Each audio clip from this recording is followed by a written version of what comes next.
અમદાવાદ ખાતે તારા ફાઉન્ડેશન દ્વારા વર્લ્ડ કોકલિયર ઇમ્પ્લાન્ટ ડે નિમિત્તે 45 તાલાઓની ગ્રેજ્યુએશન સેરેમની યોજાઈ હતી। આ પ્રસંગે સંસ્થાના વિશેષ બાળકો જેઓ કોકલિયર ઇમ્પ્લાન્ટ અને આધુનિક થેરાપીની મદદથી અવાજની જગ્યામાં સફળતાપૂર્વક આગળ વધી રહ્યા છે તેમને પ્રમાણપત્ર એનાયત કરવામાં આવ્યા। હાઉસ ઓફ મેરીગોલ્ડ ખાતે આયોજિત આ દીક્ષાંત સમારોહમાં સંસ્થાના હિતોત્સુક અને આમંત્રિત મહેમાનો ઉપસ્થિત રહ્યા હતા। ખાસ કરીને હાઉસ અને ઓનર શિલ્પા ચોકસીને જાણીતા ENT તથા cochlear implant surgeon doctor Neeraj Suri હાજર રહી બાળકોને પ્રોત્સાહિત કર્યા અને તેમના ઉજ્જવળ ભવિષ્ય માટે શુભેચ્છાઓ પાઠવી। તારા ફાઉન્ડેશનના દાયકાના પ્રયાસોનું પરિણામ રૂપે આ 45 બાળકો હવે સામાન્ય શાળામાં સામાન્ય બાળકોની સાથે શિક્ષણ મેળવવા માટે સંપૂર્ણ સક્ષમ બન્યા છે।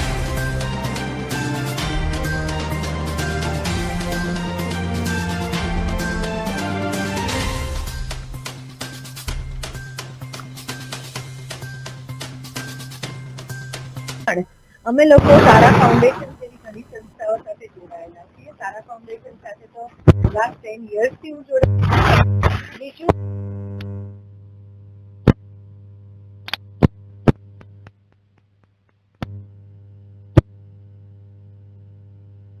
નોર્મલ દુનિયાની અંદર પગ મૂકવા જઈ રહ્યા છે।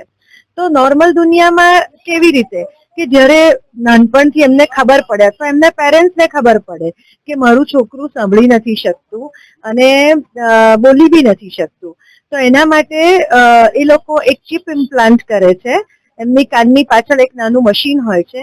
એના કર્યા પછી 1 વર્ષથી 1.5 વર્ષ, ઘણા છોકરાઓને 2 વર્ષ સુધીના ટાઈમમાં એ લોકોને સ્પીચ થેરાપીથી માંડીને જુદી જુદી થેરાપી આપવામાં આવે છે।